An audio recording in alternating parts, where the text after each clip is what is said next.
Good morning, all. All listeners are requested to turn off your video and audio. You can turn on when you're asked. Topic for today's TED Talk series, organized by the Kerala Blockchain Academy Innovation Cell of MES IMAT, is What is blockchain and how can it change our society? By Mr. Adarsh S., blockchain research scientist and convener at Kerala Blockchain Academy. The webinar will begin immediately. I would like to seek your cooperation throughout this session. Let's start with the name of Almighty. Let's begin with a silent prayer. Let's start the session by inviting our respected chief guest, Mr. Adarsh S., Advocate AA Abul Hassan, Secretary and Correspondent, Management Committee, MES IMATS, Honorable Director, Dr. P.A. Habib Rahman, Professor Sharja Aziz, Head of Department, MCA, Dr. Muhammad Sajjad, Head of Department, MBA, and other faculty members, and my beloved IMATians. I, Farzana, Student Coordinator of Kerala Blockchain Academy Innovation Cell, is really pleased to welcome all to the Tech Talk series, What is Blockchain and How Can It Change Our Society by Mr. Adarsh S. As we all know, blockchain is a backbone technology of digital cryptocurrency Bitcoin. It's a system of recording information in a way that makes it difficult or impossible to change, hack, or cheat the system. A blockchain is essentially a digital ledger of transaction that is duplicated and distributed across the entire network of computer systems on the blockchain. Now, I'm glad to welcome our core strength of institution, Dr. P.A. Habib Rahman, Director, MES IMAT, to deliver the welcome address. Sir, please. Good morning, everyone. Chief guest of the day, Mr. Adarsh S., blockchain research scientist and convener at Kerala Blockchain Academy. Secretary Abul Hassan sir, HOD MBA Sajjad sir, MCA Sharja Aziz, my fellow faculty colleagues, and my dear students. And this is the 9th program of a Tech Talk series which we have started as part of our MCA orientation program. And today we have with us Mr. Adarsh S. to talk on a very relevant and emerging topic which impacts entire digital transaction in a big way, which makes whatever transaction that has taken place a tamper proof. And how it can change our society, how it can change the way the transactions are being taken place, and it is recorded. To talk on this, we have the convener at Kerala Blockchain Academy, who is doing blockchain research as scientist at the academy, to guide us and take us to the most emerging and fascinating world of blockchain.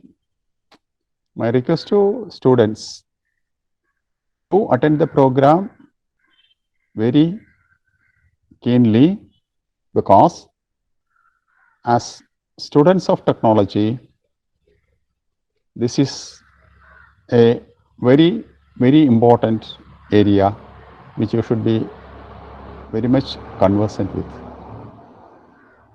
Do ask whatever doubts you are having and get it clarified during the session.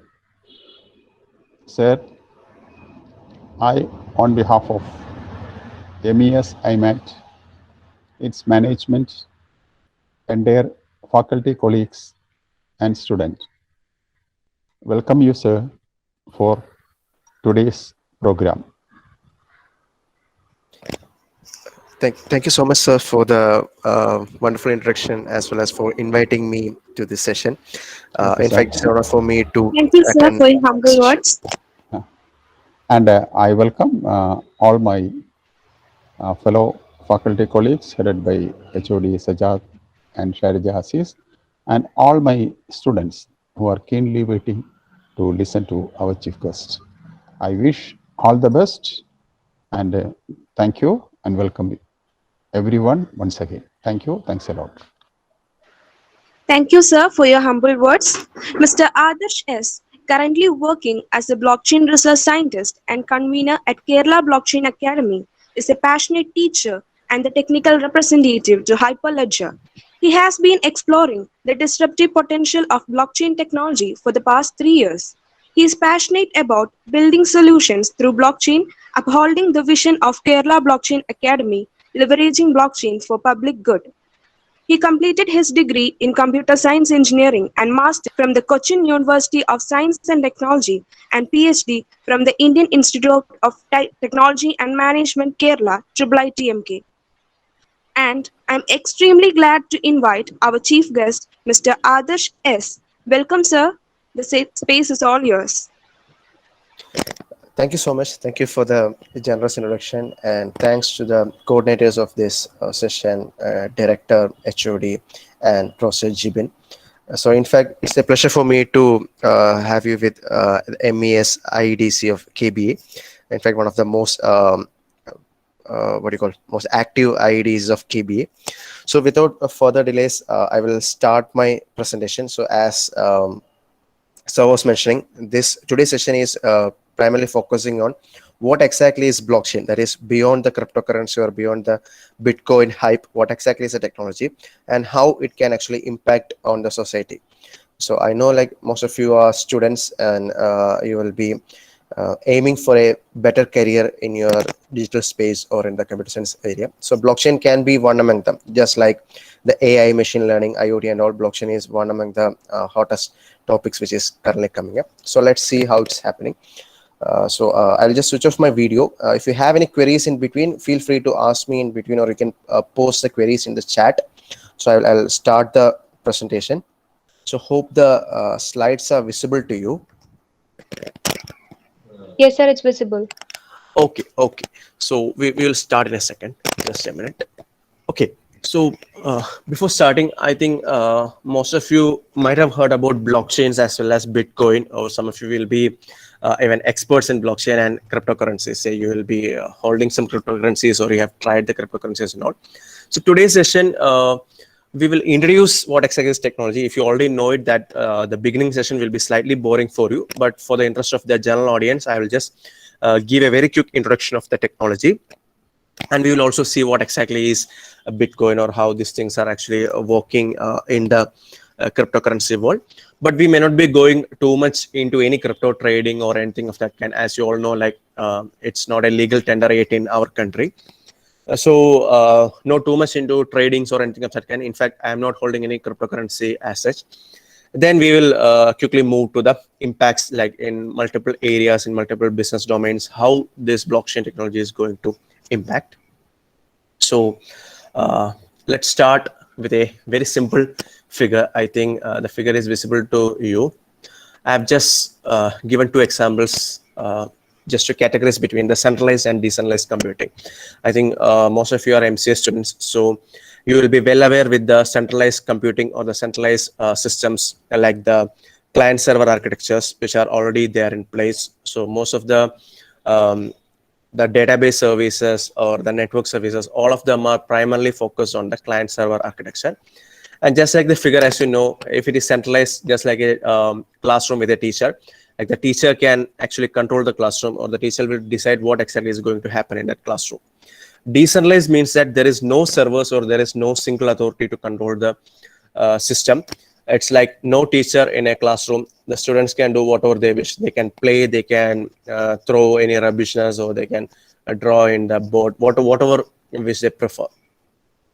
So blockchain is purely focusing on the decentralized computing only. That is, there is no centralization or no single servers or any control over here. So why I have put this slide is like, you should not confuse between the centralized world and the decentralized world, because if you are just googling anything about blockchain, people will tell like, okay, what do you call it? Right from any basic things to the rocket science, everything can be solved with blockchain. But I am not having that view.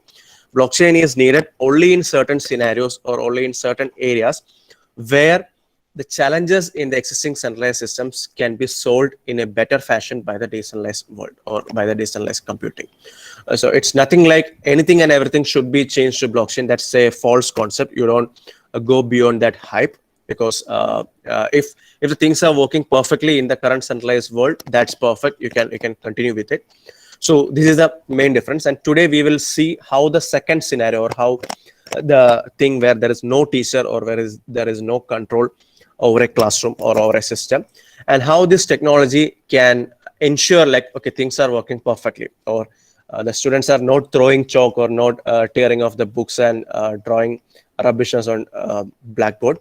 They will also learn, or they will also study in a perfect fashion, just like how a teacher is going to deliver the class. So that is a main agenda. Please don't confuse with the centralized world. Our focus will be primarily on the second thing, that is a decentralized scenario only. So moving to the very quick definition, I think most of you have already heard about this definition. It's a distributed ledger technology. I will explain what exactly is a distributed ledger, which was proposed for the cryptocurrency, for the most famous cryptocurrency ever, that's the Bitcoin. So before going into detail, let me just explain what exactly is a distributed ledger. So speaking about ledger, I think most of you have heard about a ledger, or most of you know what exactly is a ledger. Ledger is nothing but a book, just like your bank passbook, where you have your debit, credit, and your balances. Or in simple terms, just like your attendance register. Say in your attendance register, you have the names of all the students, plus you have columns like whether the student is present or absent. So it is like a record which is kept for all the transaction for a particular business. It can be a classroom, it can be a bank, it can be anything. So that is what is ledger, or I can call like bank is nothing but a ledger mechanism, where there are a lot of different transactions like the cash transactions, RTGS, NEFT, online transaction, check, demand draft. There are many different types of instruments for doing the transaction, and all of them are actually kept in a ledger, which is the main feature of bank, like how you maintain the ledger, whether it is a mobile app or a digital record or a physical book or something of that kind. And distributed ledger means like the single ledger where everyone have the copy of that ledger. So think of your attendance register, where only your teacher will be having the attendance register. Teacher takes the attendance and the teacher will be marking present or absent in that register. So if it is a distributed ledger, which means like everyone in the classroom, say for example, all the students, HOD, principal, and all other faculty have access to the same copy. That is, everyone know what exactly the teacher is going to mark in that particular attendance register.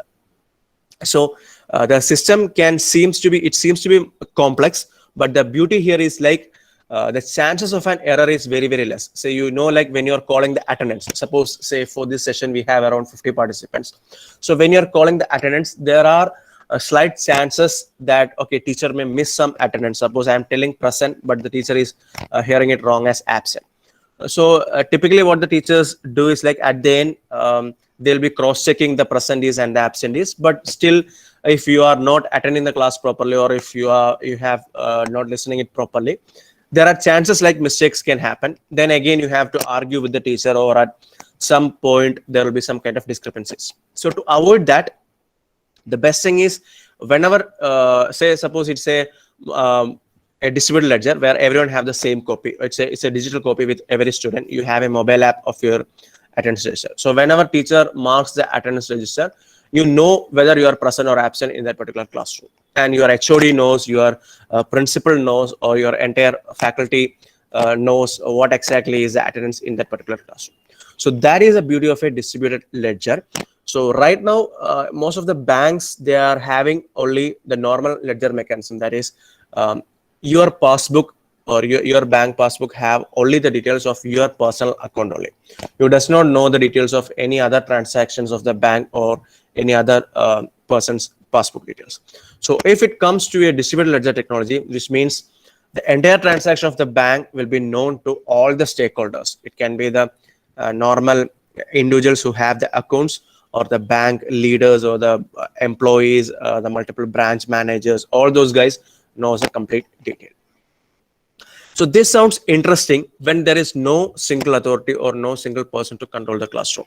So think of a scenario. Suppose today you have a session on blockchain. That's an online session where it is actually controlled by your faculty, plus I am going to teach you the things. So it's like that the students are the listeners. They just come and learn the things about blockchain. So think of a scenario. I am not going to teach you. It's just like I am uploading the slides to your presentation. So you can come here, you can browse through the slides, and at the end, suppose I am giving some quiz or assignments. If you complete it successfully, you get the certificate, or you get the marks. But no controlling or anything of that kind. It's up to the students. How you can ensure that things are working properly. In that scenario, these kind of distributed ledgers will be beneficial. We will see how these things are working properly. So I've just put a very small block diagram. That's block by block how things are happening. That is exactly blockchain. That is pieces of data which are combined together to blocks. So inside blocks, there are some parameters which you can see, like there is an index, just like the page number. Then there's a timestamp, the data value, and hashes. I will explain what exactly is a hash. And I'm just connecting all the blocks in a sequential fashion. Say block 0, block 1, block 2, like this it is connecting. So if you are from computer science background, you can correlate this to another famous data structure called linked list. It is in a way similar to linked list, but not exactly a linked list. Like you're actually connecting the data blocks in a sequential fashion. But here, the one more thing which is actually there is a hashing function, which you can see there. So I will just give a very brief intro to what exactly is hash here. We will see it in detail later. So hash is nothing but a one-way mathematical function. That is, you give a lot of input components to that algorithm. The algorithm do some kind of mathematical computation and give a fixed output. I think you will be familiar with hash algorithms. The most famous one is the SHA algorithm, or SHA-256 algorithm, which is commonly used. So here also, the Bitcoin blockchain is also using the SHA-256 algorithm. That is, even if the input data, whether it is 1 KB or 1 GB of data, when passed through the SHA algorithm, it gives a fixed size data value. That is, the data will be always having the same size. It's just like making a tea. So you know, like the inputs for making a tea is like you need milk, tea powder, sugar, water, then whatever be the kind of things which you need. You go through some process of making the tea, and at the end you will have a liquid that is called tea. So it is a single one-way function. That is, you cannot reverse back. And if you cannot take the raw materials back from the tea, even if you are boiling it for a long time, it will just evaporate. But you cannot separate milk or tea powder or sugar from the tea. So same is what happens with hashing also. So why they are taking hashing is like whenever some data is going to be entered into the block. So you can see like there is an index number, and timestamp is nothing but the current time. I think you have studied about timestamp in databases. It is an incremental number which does anyone know when the timestamp actually started? Any quick answers? So timestamps actually started from 1970, January 1st at 12 a.m. From then onwards, it's actually an incremental number, which is used in almost all the technologies like the database, operating systems, network, and all. And here also they're using it just to ensure like you cannot roll back the timestamp. It is always an incremental number. So you can see when the transaction actually happened. Then you will have some data part, and then you will take a hash. And the beauty of hash is like whenever even a single bit of data, or even if you are just putting a extra full stop, the entire hash value gets changed. That is, the chance of tampering is really, really difficult. And hash of every block is stored in the next block as a previous hash. If you can see that in block 0, there is no previous hash because that is a starting block. So the previous hash value is 0. And in the block 1, the previous hash value is same as that of the hash value of block 0.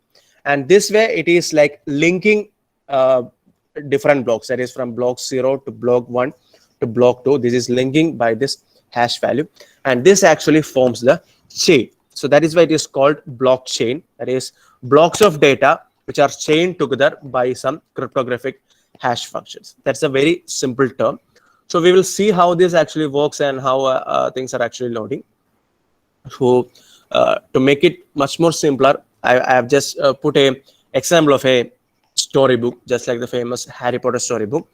So like if you want to read a storybook, you should start reading from page number 1. That is, generally you will get the continuity, or generally you can know the continuity. Say for example, during the lockdown period, you will be fans of most of the famous web series. So nowadays there are a lot of web series available in the internet, and whenever you are going to watch any web series, you should start watching from episode 1. Otherwise you will be losing the continuity. Say if suppose I'm going to watch the famous web series, say Scam 1992. It is having 10 episodes. So what if I'm start watching from episode 5?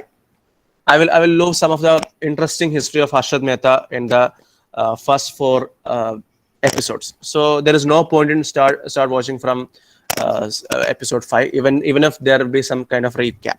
Okay. So same is the case with blockchain also. Blocks actually forms the pages, and when these pages attach together in a sequential fashion, forms the blockchain. So storybook is finite, that is you have a starting page number and an ending page number, but blockchain is an infinite value, that is it is dynamic and ever growing, that is it is always live, you can keep on adding the pages. And one more advantage here is, like suppose say there are 50 participants in this session.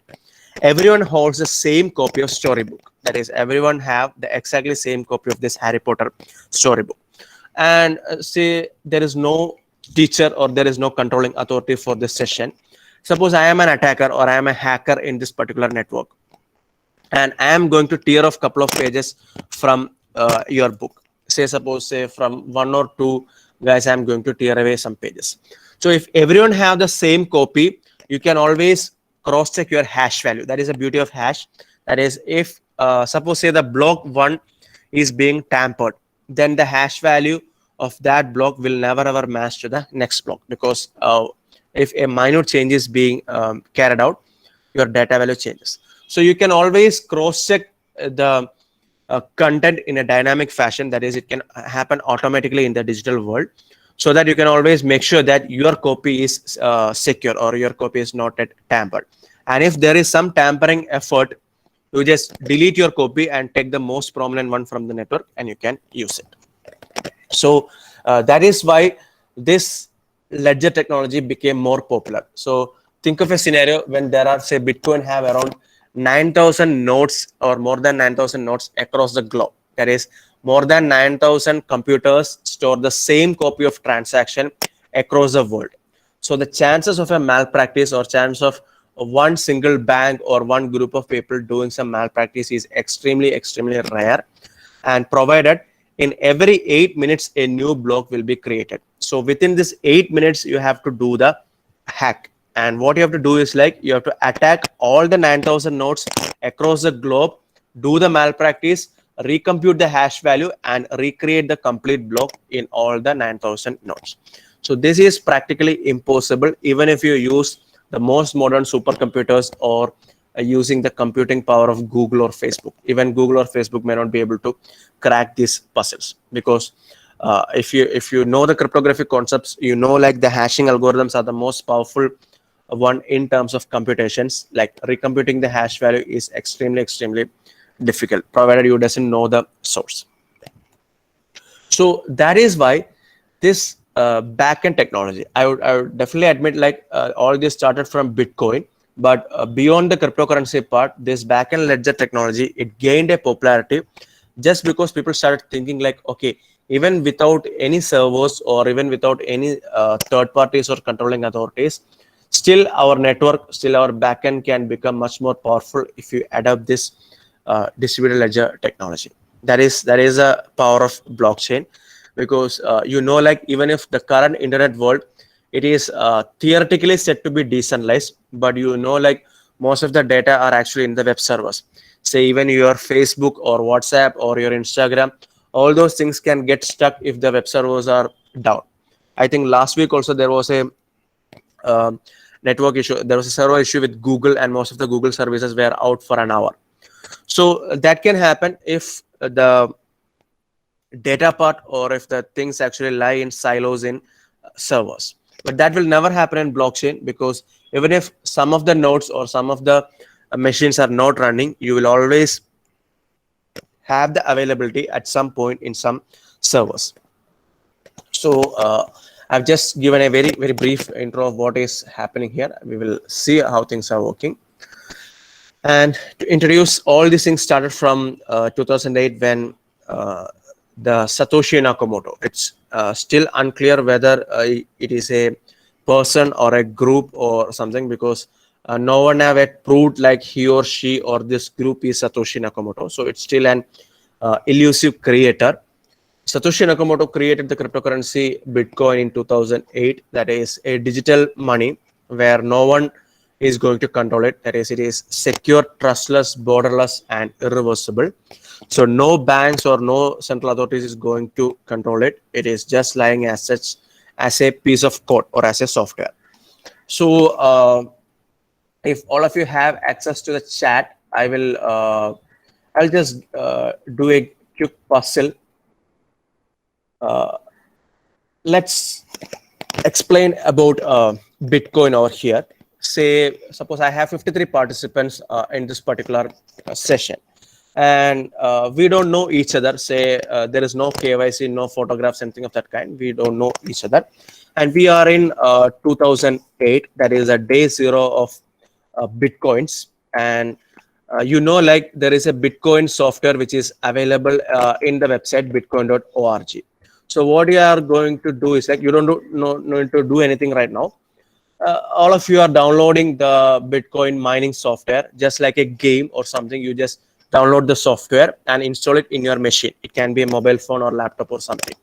So what this software does is, like, it solves some random mathematical puzzles. So just like your Candy Crush game or something of that kind, level by level, when you are winning the levels, you will be rewarded by some coins, or you will be rewarded by some kind of rewarding mechanism. So now consider Bitcoin just as a game. We all are just playing a game, and you have just installed the software, and you are going to start playing the game. So our aim is, like, the first block is going to be created, which there is a puzzle. Puzzle is common to all, and whoever solves the puzzle first will be creating this block 0, or the first block, and they will be getting some Bitcoins as reward. That is a game.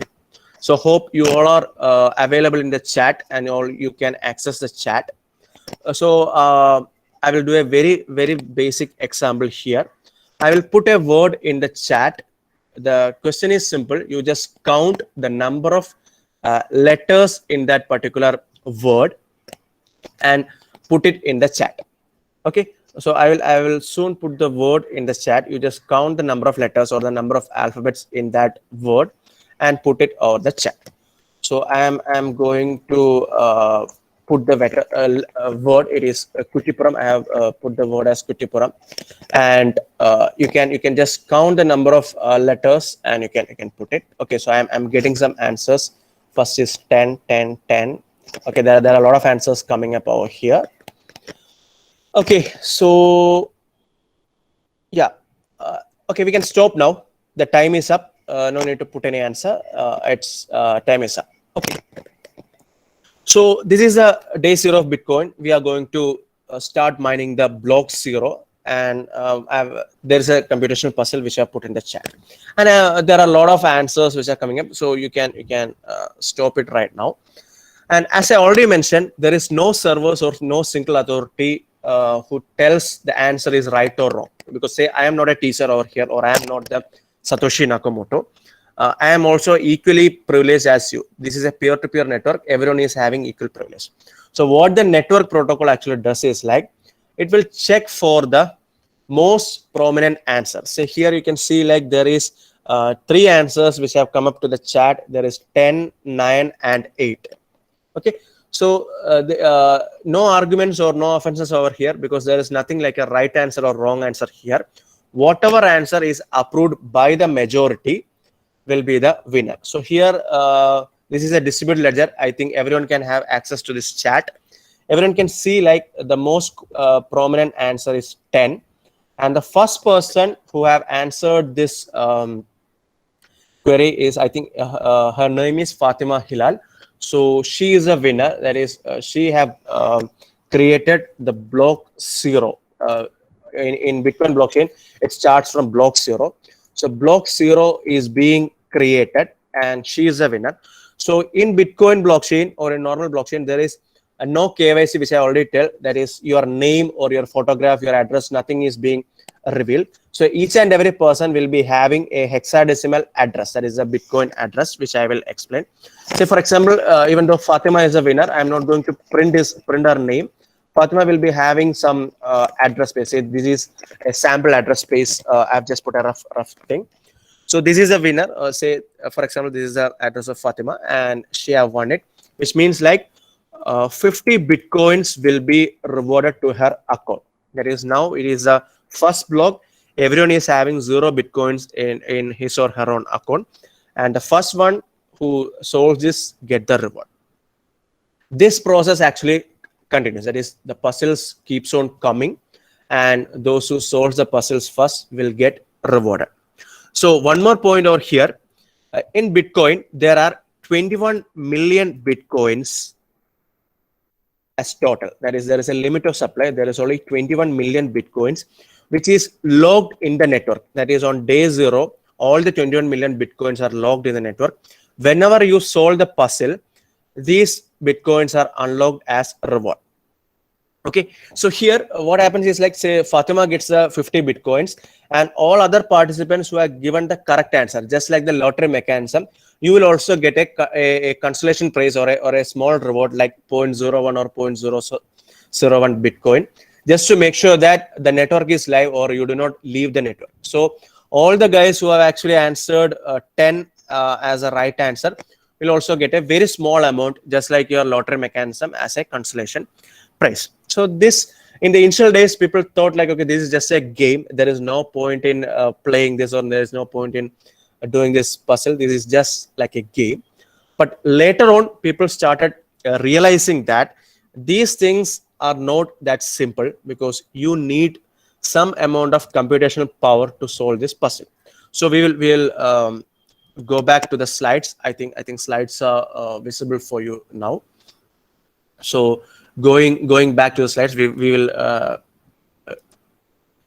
see the things. So it's a secure, trustless, and borderless thing, and you can see like the total supply is 21 million coins, and nobody can create a new coin, or nobody can take away a coin from this network. The entire coins are actually in the network in a locked state, which you solve some puzzles and get it to your account. So you can do the transactions only within that particular network, not like the physical printed currency. Say if you have INR, you can take some INR to some other countries, or you can burn away your currency, or you can print some duplicate currencies or fake currencies. But here it is practically impossible to do these kind of things. So that is why people started realizing, okay, this thing seems interesting. Like the supply is limited, which means like there is always a value. And moreover, the complexity of puzzle, because I have just given a very simple puzzle, it's not the case. What you have to find is the lowest hash value. That is, everyone will given is a list of transactions, and what you will actually do is like with the transaction, you will add a random number just to find the lowest hash value. Lowest hash value means like the number of zeros in the left hand side is maximum. That is, there is always a limit for it. So that is why people started investing huge amount of money for the hardware resource of Bitcoin. Say like if you are solving the puzzle with your mobile phone, so you will be able to generate 10 random numbers per second. Say if you are using laptop, you will be able to generate 100 random numbers per second. Suppose if you are using a very big GPU server, you will be able to generate 1 lakh random numbers per second. So it is just like the probability. That is, if you have a high power computing machinery, the probability of winning this puzzle goes on increasing. So that is why people started purchasing bigger machines to mine the Bitcoin. The process of solving is actually called Bitcoin mining, just like mining a gold or some precious metal. I will explain that. So this is a very basic puzzle. I know, like, still there will be a lot of confusions with you. I will elaborate this process just to give you an idea of how things are actually working in the network. So moving on to the next thing. Yeah. Now, how the transaction actually happens. Say if one person wants to send some money to a second person. So now you know, like, okay, only those person who have Bitcoin in the account can do the transaction. Suppose I want to send some money to some other person, I will create a transaction. So creating a transaction is nothing but I need to write the address of receiver. That is, every account will have a public address, that is, which is exposed to the people, just like your email ID. Your email ID is a public address and your password is your private key. So if A wants to send money to B, A needs to know the public key of B, or A needs to know the public address of B, and the transaction will be signed by the private key of A. Like with my password only, I can access my email and I can type a email and send to B. And this transaction, once it is created, it is represented as a block and broadcasted to all the parties. So what you people will actually do is, like, you will check whether the receiver's address is right or wrong. That is, the mail ID, whether the mail ID is correct or false, and whether my account have the sufficient balance to create this transaction. Say I am initiating a transaction of 5 Bitcoins, but in my account there is only 3 Bitcoins. So it is an illegal transaction, or this transaction should not happen. And you will actually, your machine will actually discard this transaction. So it is like no single servers or no single authority to do this. The community will actually do this. And if the majority approves, or if 51% of the parties approve, okay, this is a fair transaction, then the transaction happens and it is returned to the block. So once it is added, you know, like, it is like computing the hash value and keeps on adding like a sequential fashion. This is how the blocks actually get added. So 2 things to note. One, you should know the receiver's address, the hexadecimal address, and you have to sign the transaction with your private key. And that is a point why the Satoshi Nakamoto is still anonymous, because no one is able to generate his private key and do a transaction. Because I'll just go to a very brief history. The first 50 blocks of the Bitcoin blockchain was mined by Satoshi Nakamoto himself. That is, in 2009, he started mining the things, and first 50 blocks were actually mined by Satoshi himself.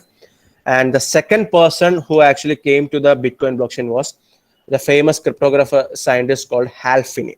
So Satoshi sent some Bitcoins to Hal Finney, and Hal Finney also had an account in Bitcoin. And then I think by the end of December 2009, they have around 50 or 75 people who actually joined the network.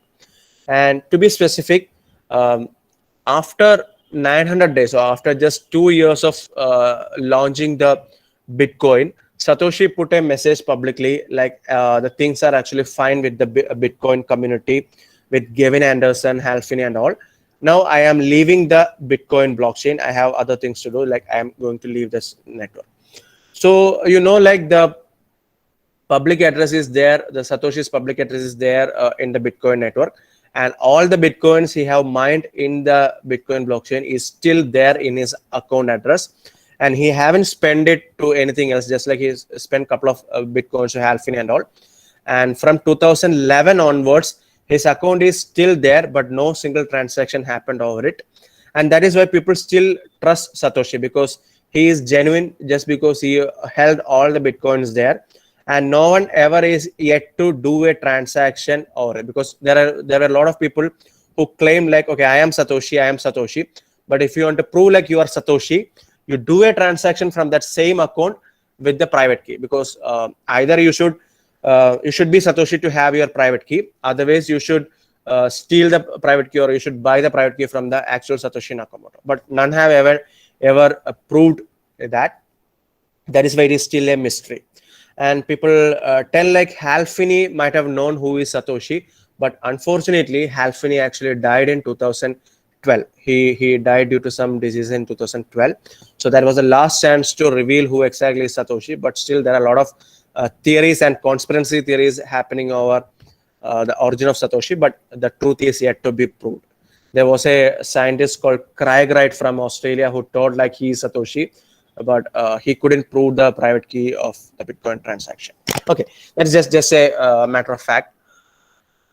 So the features of blockchain, this is most important from you from a student point of view. That is, any transactions on the blockchain is immutable and tamper proof. That is, once a transaction is done, it is finite. You cannot change it, you cannot update it, you cannot modify it. So obviously there can be a question, what happens if there is an error in the transaction? But like if there is an error, it is nothing like a simple database transaction or a regular client server transaction where a single person cannot commit an error. If every person in the network, or at least the majority of persons, have committed an error, the error should lie as such. Because ideally, like if an error happened at some point of time, it's not like you are going to erase that error. The error happened in the history, make it as such in the history, and you create a new block or you create a new data value telling like, okay, I am sorry, I did that error in the previous history, so this is a new value. So that is the basic logic of blockchain, and people agree to that, because if I have committed some error, I should apologize and I should acknowledge that, okay, error happened there. It is nothing like just tearing off that error or erasing that. It lies as such, and I create a new block. And then you can see like this is a sequential chain with the cryptographic hashing, which you have already seen, and it is a trust-free consensus-based transaction. So consensus means an agreement, because you don't have to trust anyone in the network. Any person can be anonymous, any person can be pseudo-anonymous, I would say, because no full identity is revealed over here. Your activity or your proof in the network, in the public ledger, brings your value. So that is the agreement over consensus. So here you have seen like in the chat, we have taken the question and we have selected the winner. So there was no clashes or no discrepancies over the winner, because the conditions were very clear and all the answers were fully transparent. So anyone can just come and validate what exactly happened, and everyone will approve it. So that is why it is called a trust-free consensus-based transaction. It is nothing like a teacher is going to tell, okay, this person is a winner or this person is a winner, nothing like that. And as already mentioned, it is a pure decentralized peer-to-peer network. I think you guys will be familiar about the Torrent networks. Torrent networks was the first of the most famous peer-to-peer network. It is almost similar to that, fully decentralized, and it is a distributed share ledger, which I mentioned. And the next important thing is it have the self-executing smart contracts. That is a programmable code which can run on the blockchain. So Bitcoin is non-programmable. That is, Bitcoin is only for currency, but there are many advanced blockchain networks like the Ethereum, EOS, Polkadot, Algorand and all. There you can write the programming part. And the last thing is there is no double spending. That is, double spending means like same currency when it can be used for multiple transactions. That is, if you are clever enough to cheat your bank or cheat your digital transaction, the double spending can happen. Say if you are using credit card, like even though the transaction happens instantly in credit card, the settlement time of credit card is anywhere between 30 days to 60 days. So within this 30 days or within this 60 days, at any moment you can raise a discrepancy and you can reclaim that, okay, this transaction was an error, or I need my money back. So within that 30 days or within that 60 days, you can always have a chance for a double spend or for some kind of malpractice. But that doesn't happen in a blockchain or in a Bitcoin blockchain. So this is the most important features of blockchain. And I will just take a pause here, because I would say like I've just covered 5% of what exactly is a Bitcoin blockchain. If you have any queries, feel free to ask me over here. I'll just take a pause here. Feel free to put in chat, or you can ask directly to me. Yes, any queries? So if there are no queries, I'll move to the next slide. Okay, so feel free to ask me queries whenever you have any doubts. Feel free to ask it. So let's move to the next slide. So now the most common thing, the difference between a blockchain and a database, there is always a confusion whether blockchain is a new database or blockchain is a new internet, which always query comes. So I would say like database is really fantastic technology, like it is there to survive. Blockchain is somewhat different from database. It's nothing like blockchain is going to replace all the database systems, or blockchain will actually eliminate all the databases, nothing like that. So as you know, in blockchain you have only insert operation, but in database you have the CRUD operations like the create, remove, update and delete operation, or create, read, update and delete operation. And you can see like in a database, it is mostly like a master slave system, or the servers will be actually storing the data and clients will just access the things. So there is always a chance if the database administrator or the DB admin can do some kind of malpractice or can do some kind of changes in that, provided he have the power.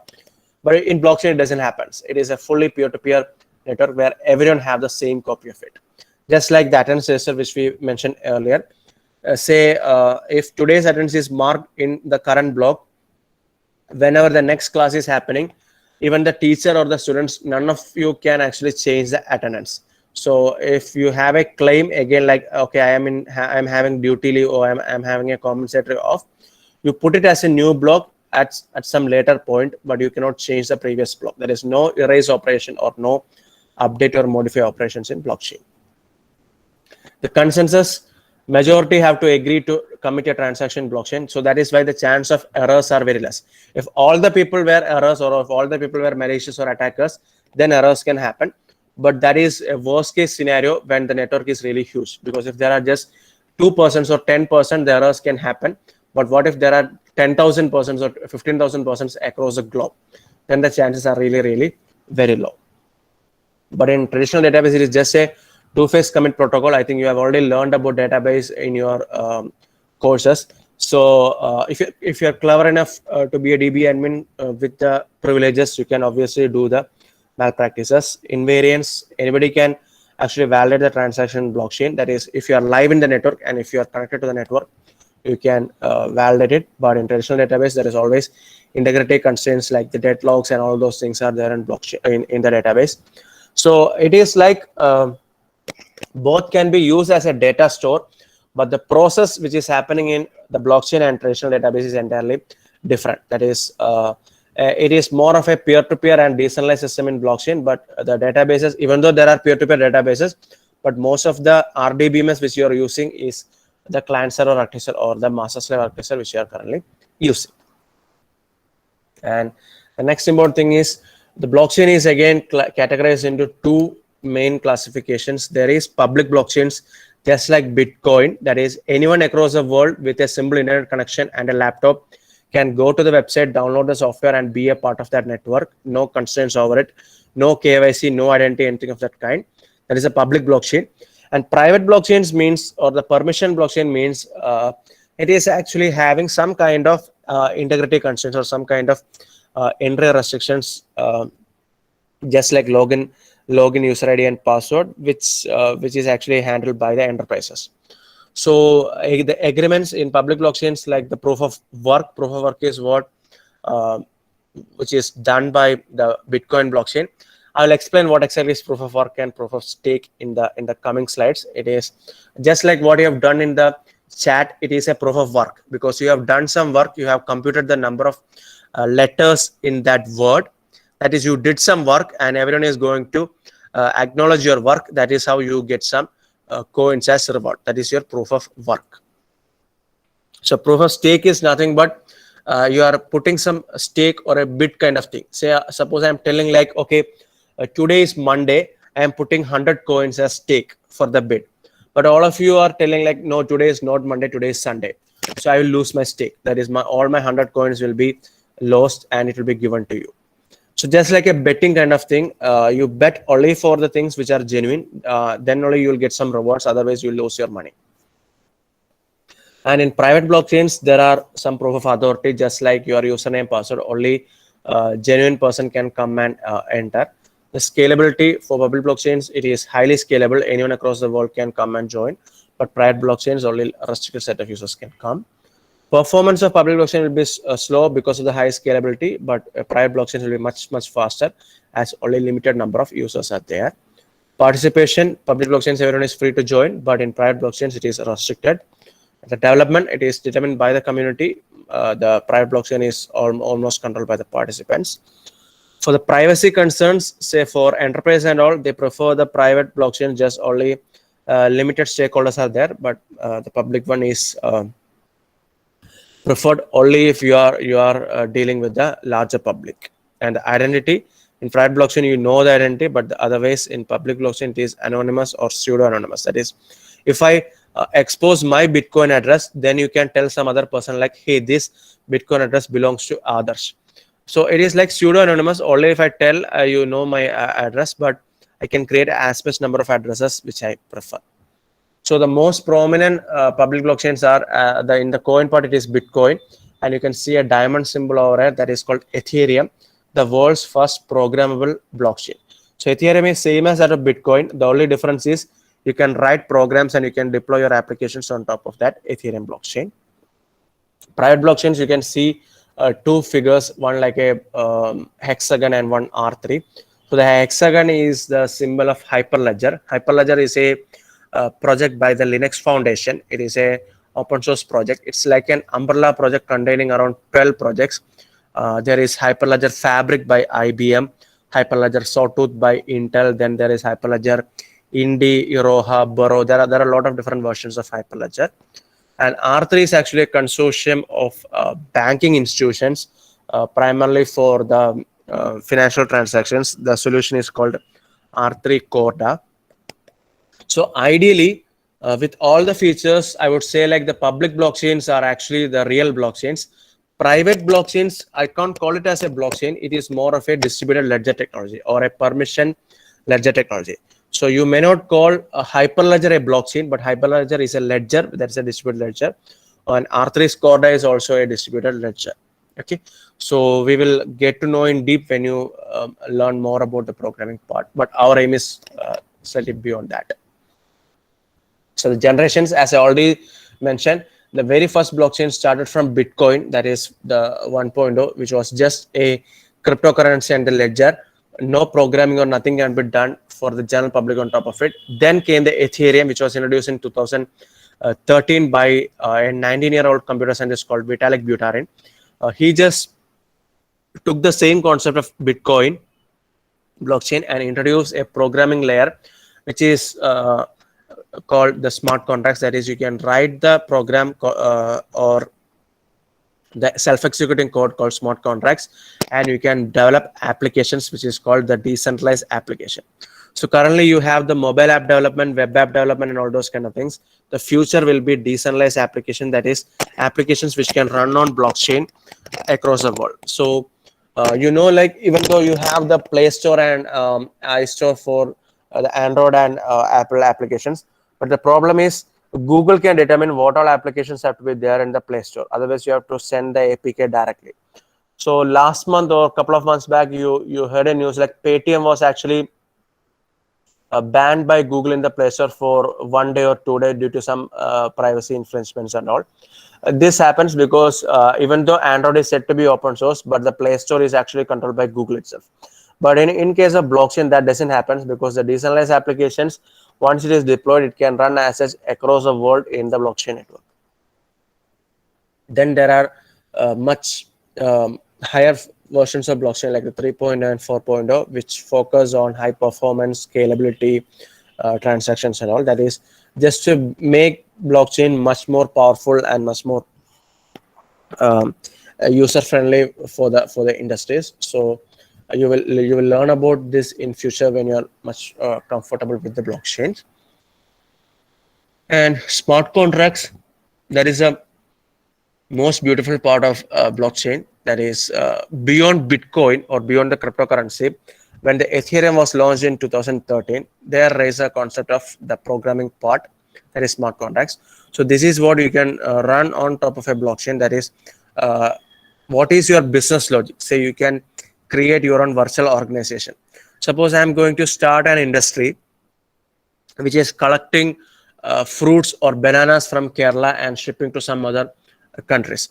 So what I can do is, like, if the contract is on blockchain, which means like the farmers can sign the digital contracts on the blockchain. The customer from anywhere across the world can pay the price and can log the thing, and there will be a shipment agency or a logistics management group. They will actually do the shipments. So all the things will happen our contract. Contract is nothing but an agreement kind of thing. So the traditional contract, like it is a, even though there are digital versions, it is more documented and it takes large amount of time for processing. But the smart contracts, it is digital ones, and it processed within minutes or within seconds. And the expense is also very less. No need for any external agencies. It runs on blockchain. It is autonomous, faster, secure, trusted, and have the backup there. Like everyone have the copy and all. So starting from Ethereum, almost all the blockchains have the capability to run the smart contracts, like EOS, Algorand, Ethereum, Hyperledger. Everyone supports smart contracts, not the Bitcoin. Bitcoin is only for currency. So as a computer science graduate, you can also focus on becoming a smart contract developer or writing the business logic using the smart contracts. We can see the different business domains which are there, and the value. This is the most important part. Like if you want a distributed environment with a trust-free, consent-based transaction with a completely auditable public ledger, there is no need for reconciliation or rechecking or anything. Everything is there in the public ledger, and where you build the resilient systems, that is, people predict like in future you don't need any antivirus or anti-malware kind of software because the network itself become resilient. So no need for these kind of things. It reduces the cost and complexity, and you can easily trace the intruders and attackers. So think of scenarios when these kind of situations can happen. That is where you can bring the value of blockchain, and you can use blockchain for transactions. And the deception means there is no single authority to control, no single point of failures. The data is incorruptible and transparent, and no need for any intermediaries or third parties, which obviously reduces the cost as well as increases the security and all. So these deceptive potential is why people are really fond of blockchain, or most of the challenges in the existing centralized scenarios are being solved by these deceptive properties. So we will see how the society is being influenced by these properties. Let's go to some important business deceptions, but before that I will take a break. If you have any queries regarding the technology part, I know like I can't tease the complete blockchain thing within an hour or so because it's a vast topic if I want to go to each and every minor thing, but my agenda is just to give a brief overview to you. Like you should know what is the difference between the existing technologies and the blockchain thing and how the things are working. If you have any doubts, feel free to ask the queries right now. You can post in chat or directly ask our mic. I'll be Excuse happy me, to take sir. the questions. Yeah, please carry on. Which is a programming language that is used in the Ethereum blockchain? So Ethereum uses a language called Solidity. Solidity is almost similar to that of JavaScript. And then there is one more language called Viper, which is similar to Python. In Hyperledger, we use Golang language, and in other blockchains like the Algorand, EOS and all, we can use Java and CPP and all. So different blockchains have different languages. The most famous one is the Solidity that is used in Ethereum. Does that answer your query?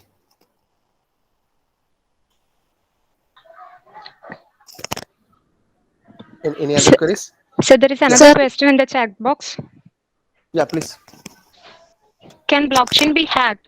The question is from Fatima Nazrin. Okay, so blockchain can be hacked. Okay, I got the chat. Okay, so blockchain can be hacked if the number of nodes is less. Say suppose I'm telling like there is just 2 nodes in the complete blockchain network. So if one goes down, then the complete control is with the other person. So he can do whatever he wishes. But what if there are 1,000 nodes in the blockchain?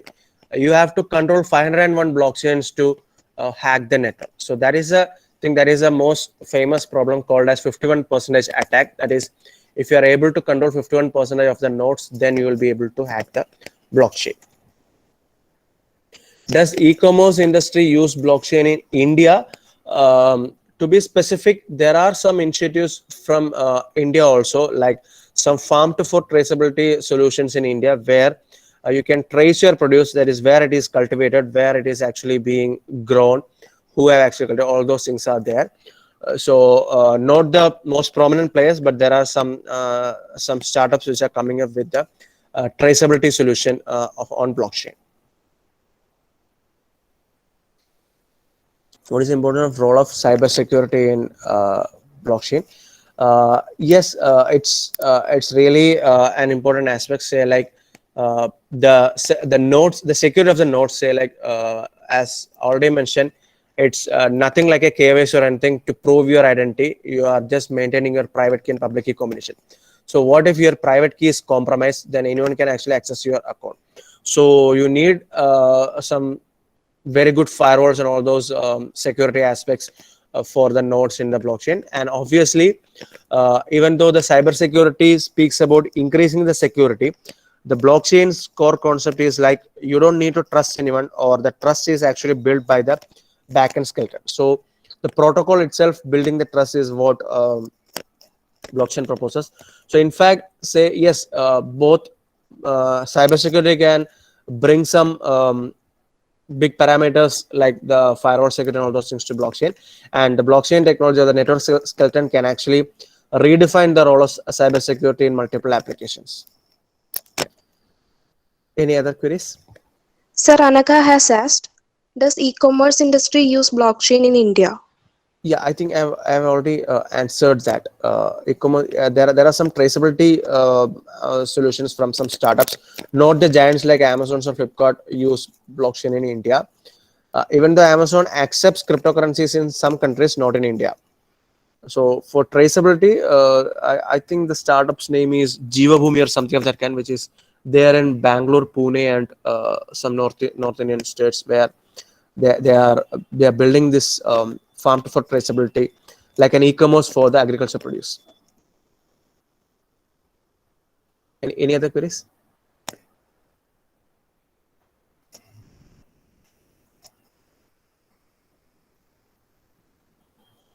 How can Merkle tree used for verifying blocks? So Merkle tree is that, yeah, I haven't come to Merkle tree. So Merkle tree is nothing but a simple binary tree kind of thing. The only difference is like the nodes store hash value of transaction. That is, if you have 10 transactions in a block, the leaf nodes and all the other nodes will be storing the transactions. So the root node will be having the combination of all these transactions, and whenever you want to verify the block, if a single hash or if one single transaction is being compromised, the hash value of Merkle tree will not match. That is, it's like the binary tree. So starting from leaf, it keeps on adding to the root. So if one single leaf is being tampered, the root hash will never ever match. So that is how the Merkle tree does it.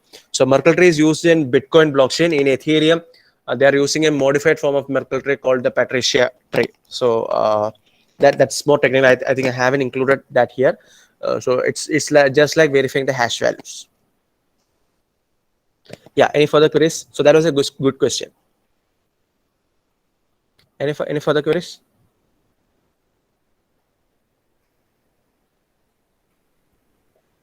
No, sir, you can continue. Okay, so I will move to the next part.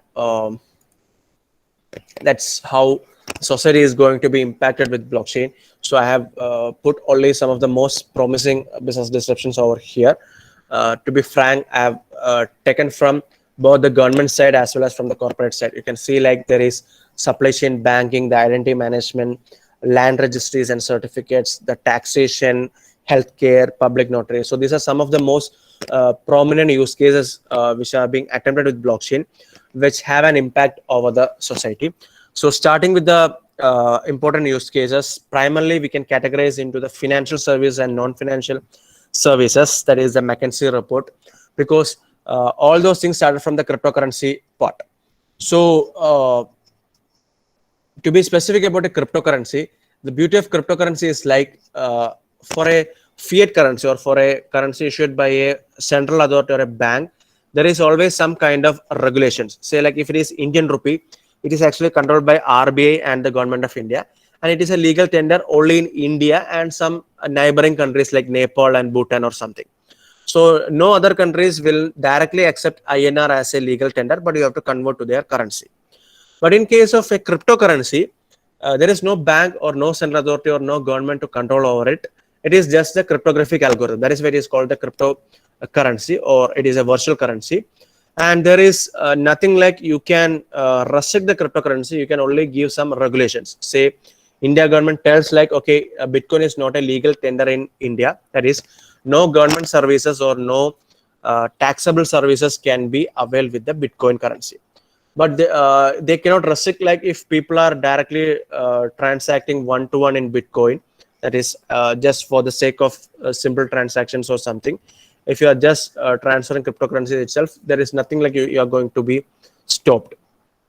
So that is why mostly categorizing into financial and non-financial services. So financial is the most prominent one, like the payments, insurance, the ownerships, identity and all.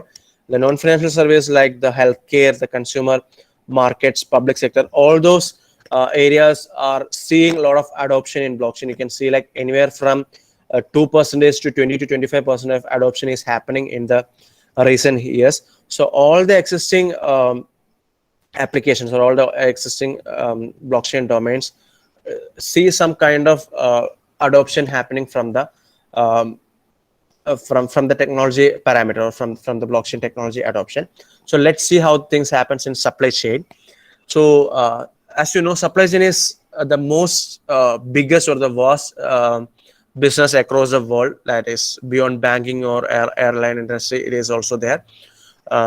Almost all the countries have its own import and export, whether it is from the government side or from the private individuals. They have their own imports and exports, and they need some kind of logistics management systems for the supply chain. And the important thing is a secure ledger system, which can be done by the blockchain system. That is primarily how you can track the movement of products from one point to the another point with a real-time checking.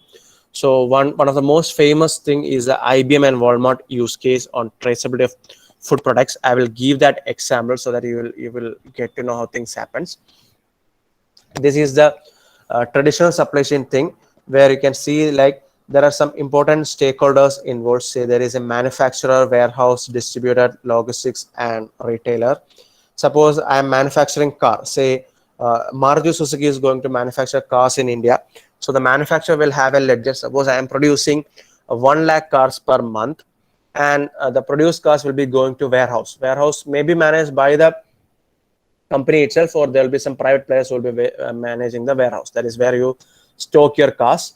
It will have its own ledger, and then it goes to the distributors. Like there will be some distributing agencies which takes the car from warehouse and give to all the different states or to ship to other countries and all. So there is a logistics team that is transferring the cars through trailer or ship or railways or whatever be the means. And ultimately the retailer or the dealer from which you will purchase your car. So right from the manufacturer, it takes around 1 month or 2 months to reach the retailer. So you can see like when you purchase a new car or a bike, you will have the date of manufacturing and how things are actually working. So in between, there are chances like say in the warehouse, there can be some accidents happening. Say your car will get some crash or dent at the distributor side or at the logistics sides when the car is being shifted from the trailer to the ship or to the train. There can be some sort of accidents which can happen. So all those things can happen between, and everyone maps these things to a common ledger. So here the problem is like all the things goes to a single ledger, and every department will have their own in-house ledgers. That is, they can determine what data have to go to the central repository. So the warehouse determines what is going to be written, distributor determines what is going to be written, and the retailer tells what is going to be written. So it's like a control is happening over there. And when it comes to a blockchain enabled supply chain, you can see like two important things happens. There is an asset transfer and a data transfer. That is, whenever an asset is transferred from one point to the another point, there is a blockchain skeleton which have the smart contracts and the shared ledger. That is, all the transactions will be controlled by the smart contracts. So at the very first point itself, all the business logic will be written in the smart contract. And whenever say the manufacturer is manufacturing the car and giving it to the warehouse, that data point is written in the blockchain. So all the stakeholders can come and verify, okay, this is a smart contract, this thing have happened, and now he is the owner. So if something happens, some discrepancy happens in between, the smart contract can simply alert, and the persons involved in it have to check it and agree. So this is how things work in a blockchain network. And I will give an example, the Walmart's famous tracing thing. So like Walmart is one of the biggest retail chains or the hypermarkets across the world. So they had a very big problem of tracking the source of produce, that is especially the perishable goods. So whenever some issue happens, they have to recall the entire batches from multiple things. So they started this case study with two products, mangoes and pork, that is both were perishable goods, and they need to trace the origin of goods and keep track of it. So even in the current digital scenario, it takes around 6.5 days to trace the complete origin. Say if you want to trace the mangoes, suppose one set of mangoes is facing some kind of rotting thing, then you need to trace where this mangoes actually came from, which cold storage to which warehouse, in what all outlets this mangoes is currently available, who was the farmer, all those things have to be traced out. So what they did is like they used the IBM's Hyperledger Fabric and created a blockchain network, that is a smart contracts, to trace a complete thing. So whenever a new produce is being added to the Walmart's list, its complete provenance or complete history is there in the blockchain, and within a fraction of a second, or you can see like from 6.5 days to 2.2 seconds. So you can see the increase in efficiency when Walmart was using the Hyperledger Fabric for traceability.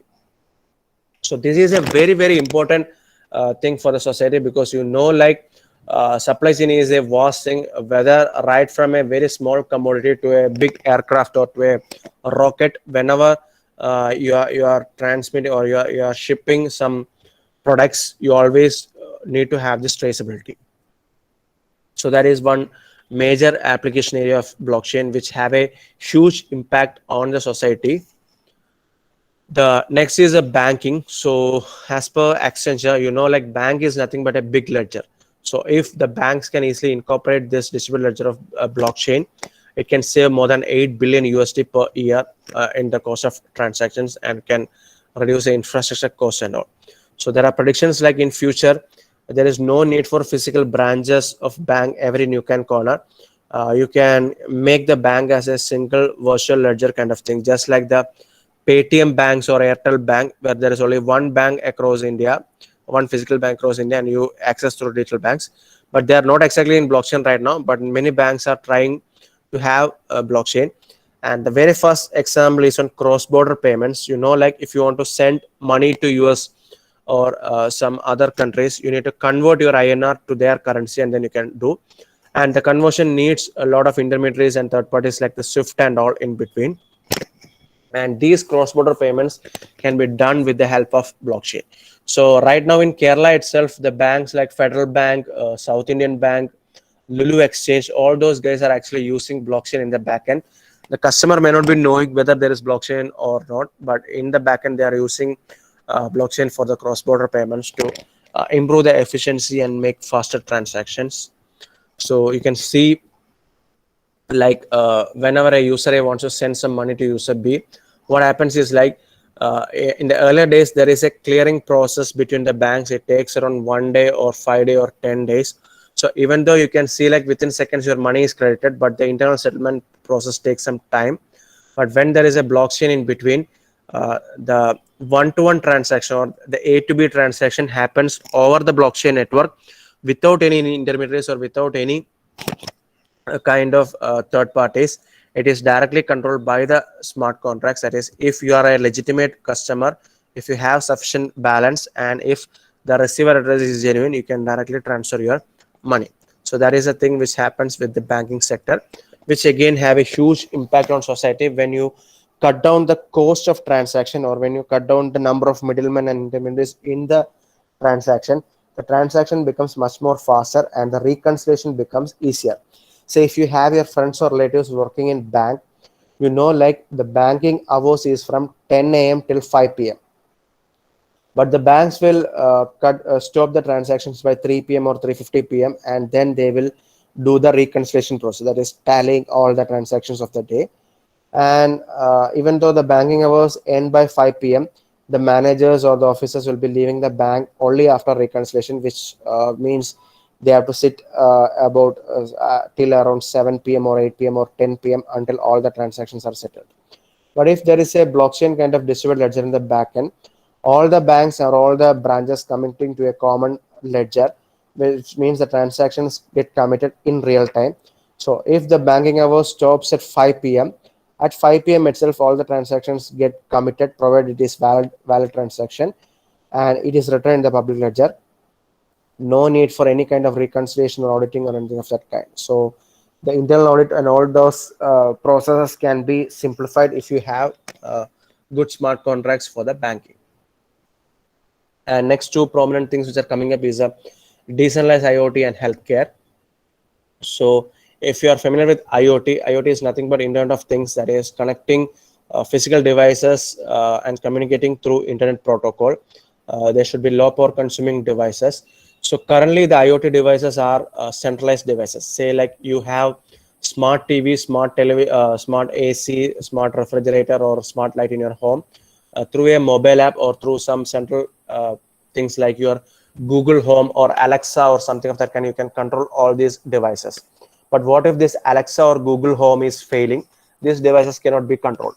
So the future of IoT is decentralized IoT, where the devices can connect to each other. Say when TV is switching on, TV can tell the light like, okay, you put on your light because I am switching on. Or when the refrigerator is being switched on, if the heat is increasing, it can communicate to AC like, okay, the heat is increasing inside the room, you just put on. Or if something like the devices can communicate with each other. And for the healthcare also, tamper-proof health records is one important thing. Say like whenever you shift from one hospital to another hospital, your data records is an important thing, or your privacy is an important factor. So almost 55% of the entire healthcare administrative needs will be in blockchain by 2025. Kerala Blockchain Academy is actually doing a pilot with the government health services. That is, like if you go to a medical college or to any government hospital, getting the OP ticket is the most difficult task. So it's just like a simple OP ticket. With one OP ticket, you can go to any hospital across Kerala, and your data records or your health records moves with your identity. That is a carryable kind of identity, which will be exposed only on the consent of patient with an OTP or a fingerprint or something of that kind.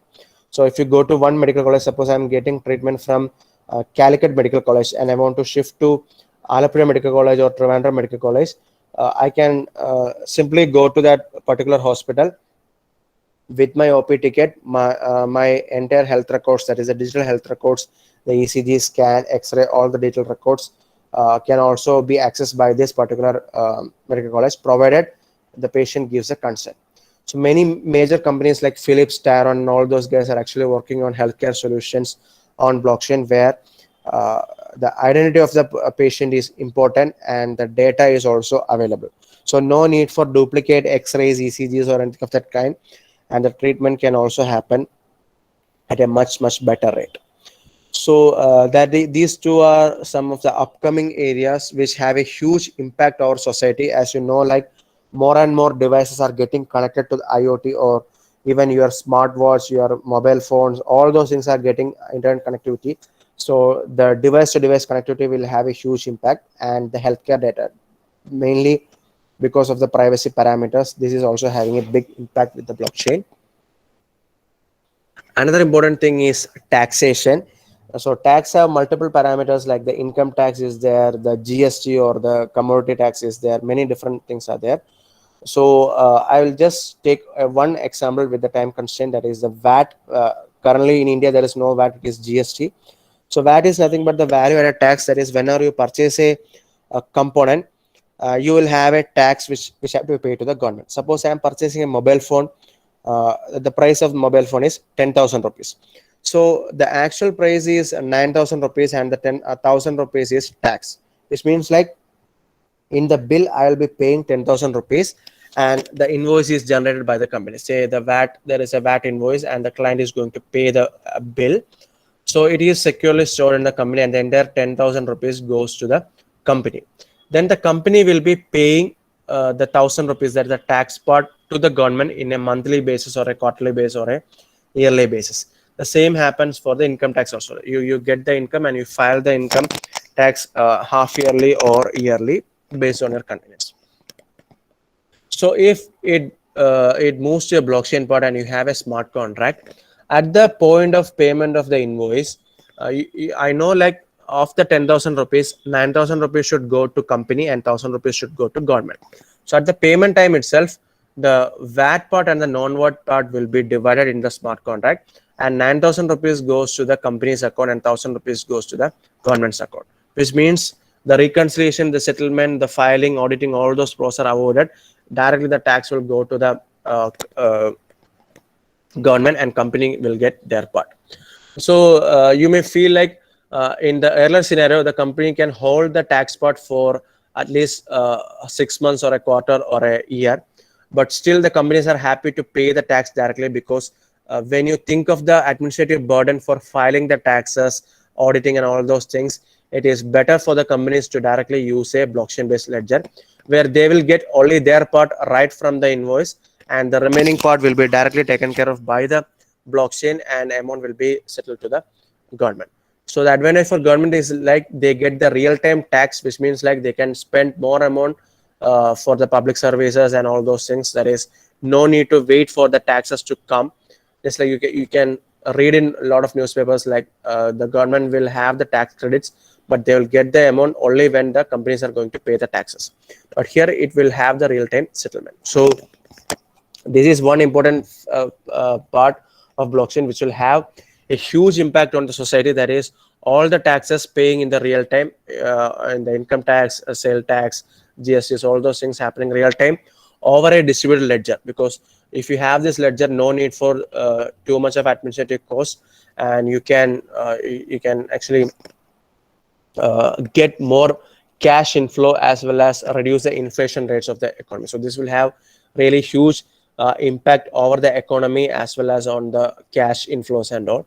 That is, beyond the technology part, there is a lot of impacts on economy also, which many countries are actually trying. Even in India also it will come up. I think most of you will be students, but you will be knowing like very recently India government introduced a new tax slab also. That is, in earlier days, if you want to save the taxes, you will go to invest in savings like the NSE, PPF, pension schemes and all. But now you have two options: either you follow the old regime, or you have the new regime where the tax slabs are being reduced. That is, the percentage of tax is being reduced, and you have a smaller tax slab and all. So even if you are not going to save any money, you can directly pay the taxes, but the tax amount will be much lesser rate. So no need to bother about all the savings and all those kind of things. I'm not sure whether you'll understand that, because maybe your faculty will be understanding it, because they'll be filing the taxes right now. So this is one impact which can happen on societies. And the other thing is the real estate and insurance. So like real estate is a really troublesome process. If you want to buy a piece of land, you need to check all the documents, you need to check the authenticity of owner, you need to check whether there are any liabilities, any bank liabilities, or legal cases, or any attachments over there, or if there are any legal hires, that is, if there is only a single owner or there are multiple owners. So there are a lot of factors which have to be considered for the real estate. But what if all the things are digitized and all the things are there in the blockchain ledger, and you can simply purchase a piece of land just like you are ordering some product in Amazon or Flipkart? That is, all the things will be taken care of by the legal authorities or by the government within the digital ledger itself. And you can also have the fractional ownership and all. Say I need to purchase 10 cent of land, or I'm going to purchase one apartment in Trivandrum. Say the cost of apartment is around 50 lakhs, but I don't have that money. I am finding, I have 50 friends. So all the 50 friends putting in money and purchasing this apartment. So in the current scenario, it will be a difficult process because to document the 50 ownerships is a really tiresome process. But in the ledger with your identity, you can easily mark this fractional ownership. So there are some interesting use cases with the Dubai Real Estate Initiative, as well as in New York, where the apartments and all those big commodities or big real estate plots can be tokenized to fractional ownership, where you can invest even from $100 or $500 to on the property. So think of an example, say like in Trivandrum, you can purchase a flat for 50 lakh INR. Suppose you don't have that much of money, say you have 1 lakh INR. So you find 50 friends who can deposit 1 lakh INR and you have a flat with 50 owners. So what you will do is like you will rent this flat for say 20,000 rupees per month, and this rent will be shared equally to all the 50 owners. Say from the 20,000 divided by 50,000 rupees will be given, credited to all the owners. Likewise, if you have the fractional ownership, you can invest in multiple properties or you can invest in multiple things.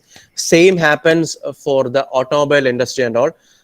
Say like if you purchase a car or a bike, suppose most of you will be having a two-wheeler. So you know like the cost of a two-wheeler is say 50,000 rupees or 1 lakh rupees. The cost of a two-wheeler is 1 lakh rupees, and your daily commute to the college, you need a scooter, or for your weekend commute you need a cruiser bike or some sports bike kind of thing. But your money lets you to purchase only one two-wheeler, that is you spend 1 lakh rupees, you purchase a bike or a scooter of your choice. But you know like this is a depreciating asset. So you purchase a scooter for 1 lakh rupees today, after 1 year or 2 years the value will be just 80,000 rupees or 70,000 rupees. So what you can do is like of this 1 lakh rupees, you invest 10,000 rupees in 10 different scooters or 10 different two-wheelers, which means like say it may be impractical in India because we don't have the parking lots at every housing colonies or every streets. But in most of the European countries, say Mercedes-Benz have told like after 2030, they won't be selling cars to individuals. Instead, they will be giving cars to each and every parking lot in Germany, where people can invest in cars and they can take whatever car they prefer. Say for your daily commute, you take a scooter from your nearby locality, and for your weekend commute, you take a cruiser bike. Or so, for example, for the cars, for a daily commute, you need a two-seater car. For a weekend trip, you need an SUV. Or for going with your friends, you need a sedan. Or your family trip, you need some other van or something. So invest in multiple cars. That is, your amount is invested in multiple cars, and the company will take care of your cars. So whenever your car is being used by other person, or the car which you invested is used by other persons, that revenue share will be credited to your account, and you can use that credits for your commute and all. So no need to bother about the service cost, insurance, pollution certificate, and all those kind of things which are coming up to your vehicle. And the depreciation will also be less because you are investing in multiple cars and you will get revenue from that also. Because there is an interesting study which tells like all the private cars or bikes, 95% of the entire lifetime it is lying idle. Say think of your two-wheeler or your car. You will be using it for your daily commute or for some other trips, but mostly it will be sitting idle at your home or at your college or at your office. But what if other persons can also use it? So that kind of revolutionary ownership, the fractional ownership kind of things, which can reduce the pollution, reduce the number of vehicles on the road, all those things can happen because every person doesn't have to own a car or own a vehicle if you can use it as a pay-per-use kind of model, or if you can just rent it, just like the new Uber model or a new car sharing kind of thing. And next is the insurance domain, which you know, like if you take an insurance today, it lasts for your life. Say it's 20 years of premium or 25 years of premium, and then you have coverage across your lifetime. But to control all the things, say like you need to store your papers and all those kind of things, it's a tiresome process. So the major insurance companies like the Allianz and all, they are working on blockchain solutions where the claims, the documents, all those things can be covered through the smart contracts. Just within simple button clicks, you can do the process, and the entire coverage, all those things can be taken care of by the blockchain. And moreover that the auto insurance kind of things, where your driving pattern, your vehicle's condition, your vehicle service, all those details can be tracked using blockchain, and your vehicle's premium can be computed accordingly with the smart contracts. So there are a lot of things are actually coming up in that domain. Plus you can take customized insurance. Say I'm telling like, okay, I'm going to play football for the next 2 months, so I need to insure my legs because there is always a risk I get injured in the football match. So I can take a fractional insurance for the next 2 months. Say I'm going to play a football match, so I need to get insurance for my legs. Whatever happens to my leg, I need some insurance. So these kind of things can happen, which again have a huge impact on society. Then as you can see, like there are a lot of areas which are there. I know like time is almost up. This is almost 12:30. You have a 1.5 hour session. So automobile industry, which I already discussed, the digital marketing, where you can see like most of the ads which are coming up in the internet, you are unsure whether it is a genuine ad or not. So if the ads are on blockchain, there is already a browser called Brave browser, which is similar to that of a Google Chrome, but it is running on a blockchain network. So only those genuine ads will be playing out there, and for viewing the ads you will be getting rewarded. And so then energy grids, that is the current centralized energy grids can be changed to decentralized energy grid, where no need to connect to a central grid, but you can trade energy with your neighbors. So you have a solar panel at your home, your excess energy can be traded to your neighbors with the decentralized grid. Agriculture, as already mentioned, the farm to fork traceability can be done. Then the telecom industry, TRAI is already using blockchain to identify the spam calls and other kind of things. So a ledger mechanism is maintained for the telecom industry. Then for the airline and tourism, to track the cargo, to track the connection flights and all those kind of things, there are a lot of challenges or airline industry which is being handled by blockchain. For the legal services, just like the settlements, arbitration process, the evidence mapping, all those things, there are many use cases coming up with the blockchain, which will have huge impact on easier settlement of cases, as well as faster legal verdicts. Then for voting also, there are many pilots happening with blockchain just to ensure the tamper-proof ledger for the votes, and a lot of things are coming up. These have a huge impact on society. So you can see like across India, almost all the states are trying with blockchain, either on land registry, electronic health records, farm insurance, supply chains, identity, and all. And most states have their own solutions and their own things coming up. So you can see, even if the cryptocurrencies are not that legalized in India, but most of the states actually work on blockchain scenario. And the future, it's expected that just 0.5% of the world know what exactly is blockchain, whereas 50% of the world knows what exactly is internet, or they are using what is internet.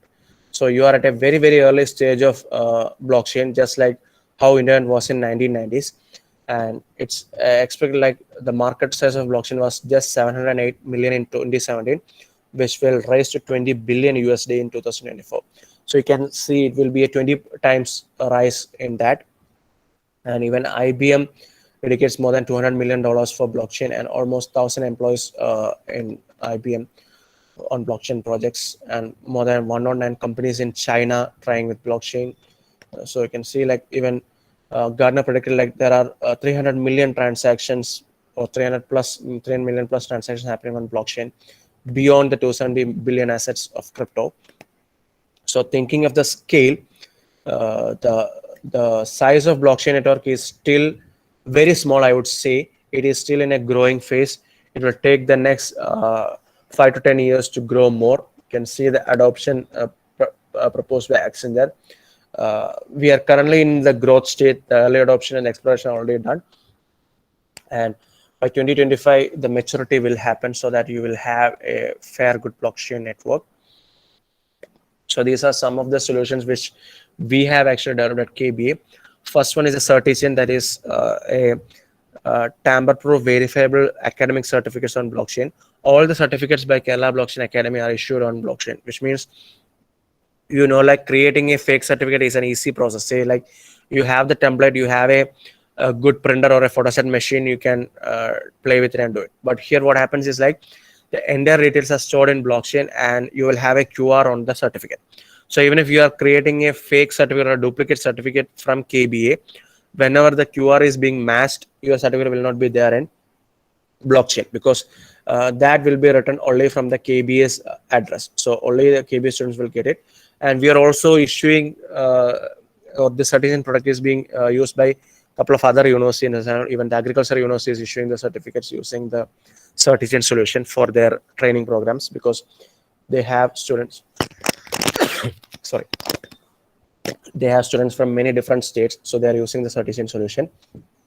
And like the HR department of many companies, they find it really difficult to verify the certificates, academic certificates, because it takes around 3 to 6 months to verify things from university. But once you have a blockchain solution for it, it will be really easier for them. AgroChain is a Niti Aayog award-winning solution that is a farm to fork traceability for produce. That is, whatever food you purchase, you just scan a QR, you can know who is the farmer, from which farmland is coming, and what are the process involved. So that we are doing with the VFPCK, the Vegetable and Fruit Promotion Council of Kerala.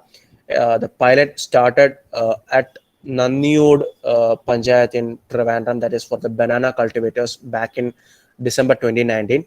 So they have an agri entrepreneurship program, that is the eco shops will be set up by the entrepreneurs who actually take the produce from the cooperative societies. That is almost safe to eat kind of things. No fertilizers or pesticides will be used.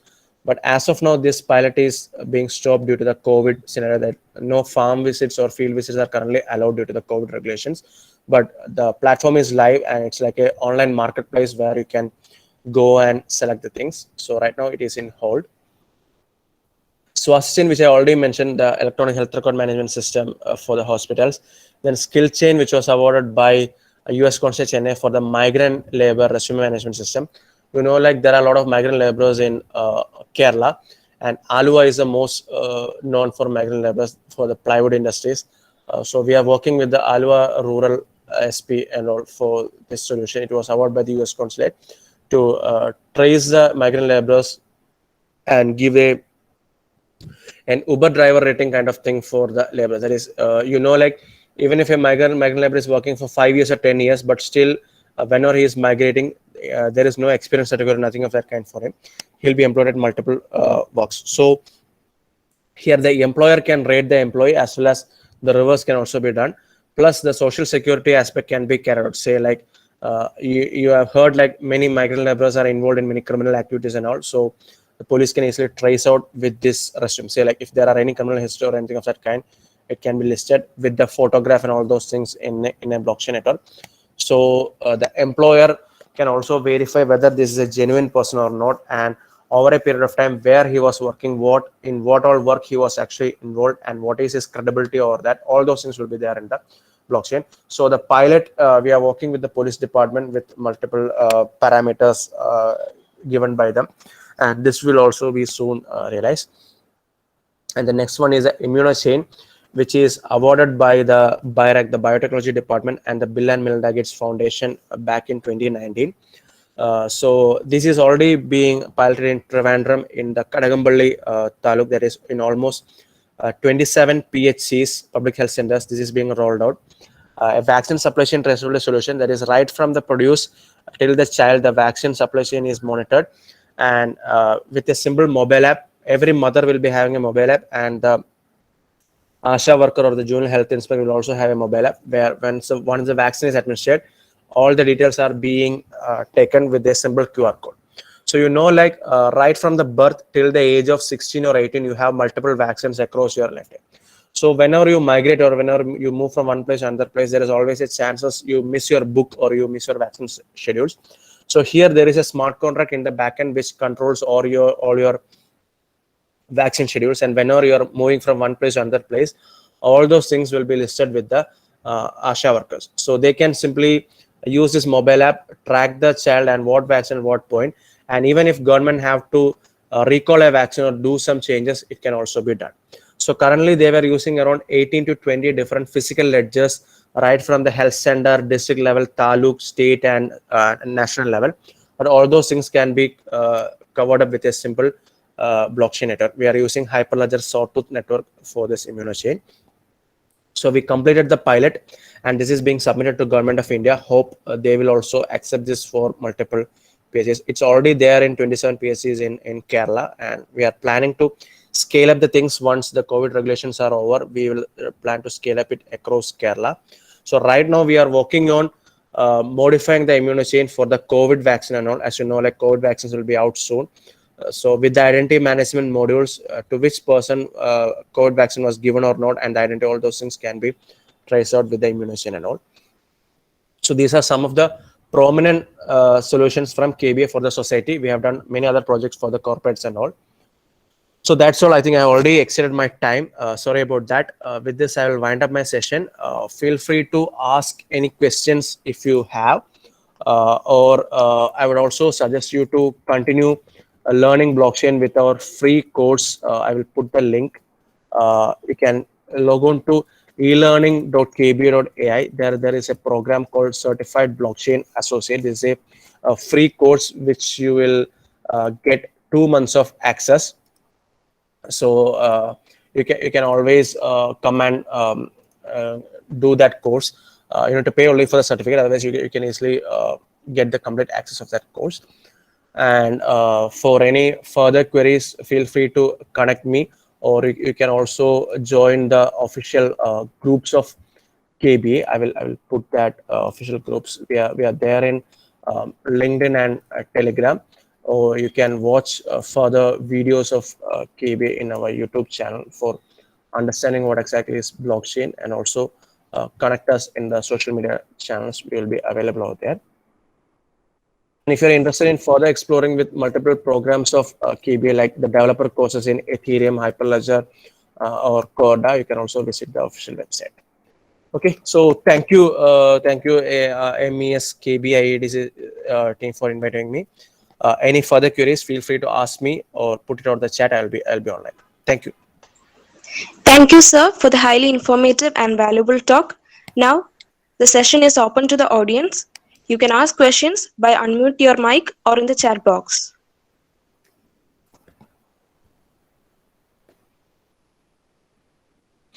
Okay, so being an MCS student, I think that's a plus point for you, because you know the basics of computer science, you know data structures, database, network, cryptography, and all.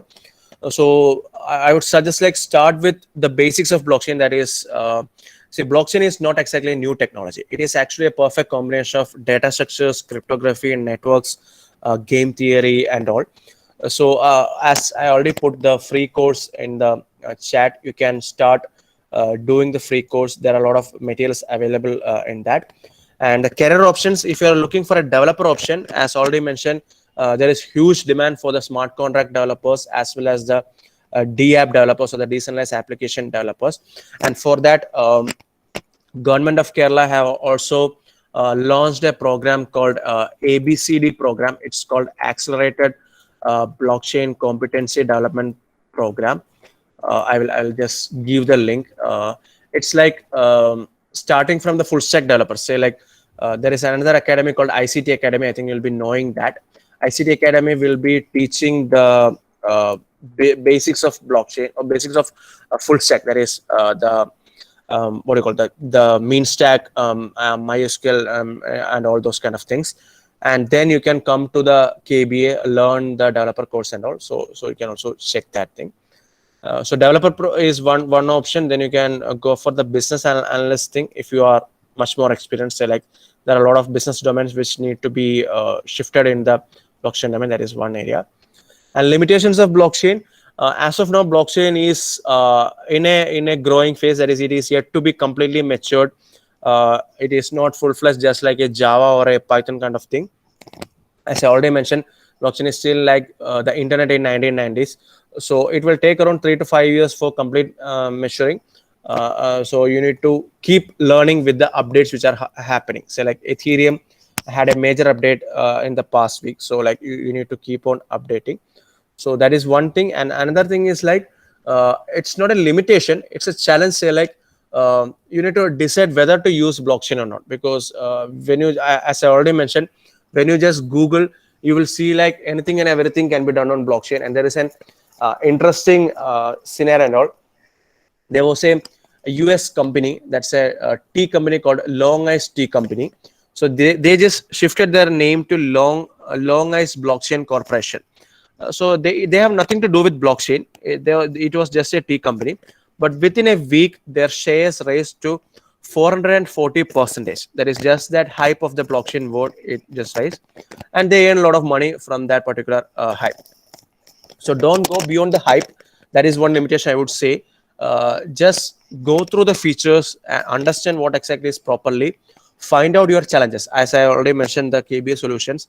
Here, what you have done is like we haven't touched all the areas of blockchain. We just find out what exactly is the challenges which are there, and rightly pointed that challenges and started building solutions, which was accepted by most of the national as well as international organizations like Bill and Melinda Gates Foundation, US Consulate, and all. So point out only those things which found relevance in blockchain. That is, you should take a call why blockchain or why not blockchain. Then only you should do things. So that is one thing which I would suggest. Yeah. Any further things?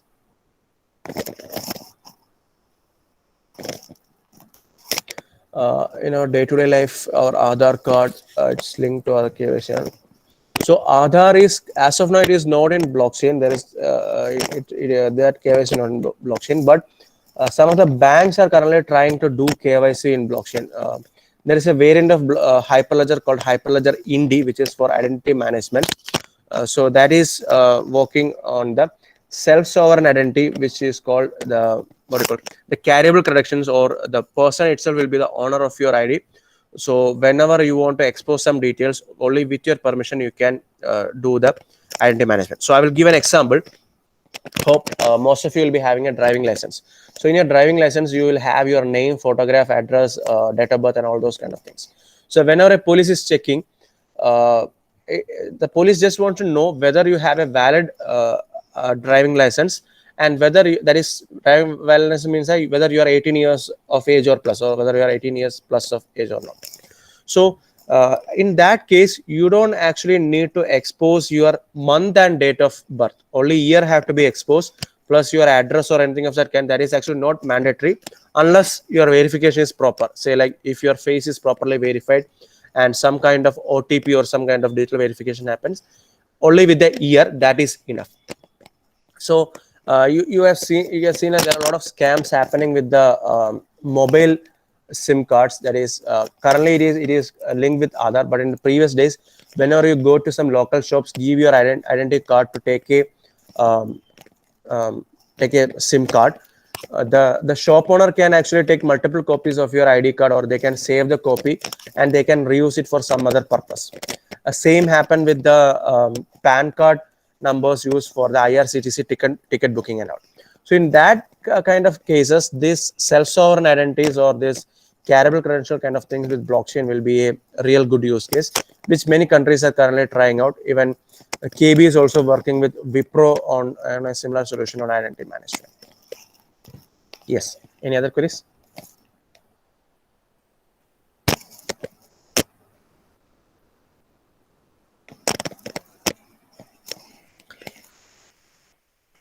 So if there are any further queries, feel free to post in the chat, or you can ask directly also.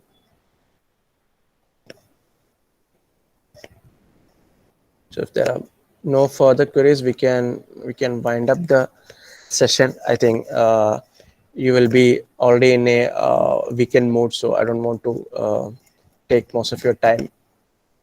So feel free to continue learning blockchain. Okay, 51% attack means like what if 51% of people are hackers or spammers? Suppose say I am talking at this session and my voice is audible to all of you, but say there are 50 people in this chat, and 30 people form a group and tell like, okay, we will cheat this trainer. We will tell like we are unable to hear your voice, or we can't hear you properly, so that he will just wind up the session within 5 minutes or 10 minutes.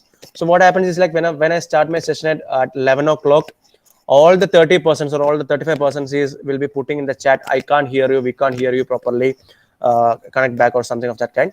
So your coordinator or your faculty will feel like, okay, most of the people are unable to hear this, and let's end the session.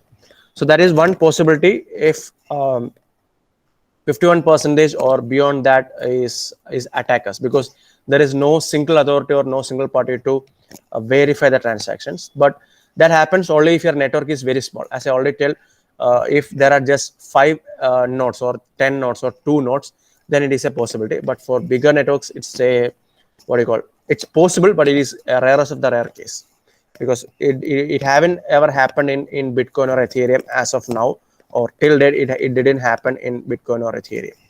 But there is still a possibility it can happen. Hope that answers your query. Any further queries? Okay, sir. I think there are no more questions. Okay. Next, Thank you. I request Mr. Jibin N, Assistant Professor, Department of MCA, and the Faculty Coordinator, Kerala Blockchain Academy Innovation Cell, MES IMAT, to deliver the vote of thanks. Thank you, Ashwati. Good afternoon, one and all. It is my privilege to propose the vote of thanks. I would like to express my sincere thanks to our chief guest, Adarsh sir, for giving an excellent coverage of the topic, what is blockchain and how it can be how it can change our society. Thank you, sir. I extend my gratitude to our Advocate A. Abul Hassan, Secretary, Managing Committee, MES IMAT, and Dr. P.A. Habib Rahman, sir, for their enthusiastic support. I would like to thank all the organizing team, teachers, and all the participants for their presence and cooperation. Thank you. Thank you all. Thank you, sir. Thank you for the invitation, and have a nice day. Thank you, all the participants. So keep learning with blockchain, and feel free to contact Kerala Blockchain Academy if you have any queries or any doubts in blockchain technology. We are always happy to help you. Have a nice weekend. Thank you all. Thank you, sir. Thank you, sir. Thank you, sir. Thank you so much, sir. Blockchain technology creates a permanent and immutable record of every transactions. This impenetrable digital ledger makes fraud, hacking, data theft, and information loss impossible. Myself, Ashwati Kalesh, coordinator of the Kerala Blockchain Academy Innovation Cell, MES IMAT, taking a moment for gladly expressing my regards for all of your wonderful cooperation in widening the awareness of one of the most relevant mattering topic in the contemporary times. That's all for today. Thank you once again and stay safe.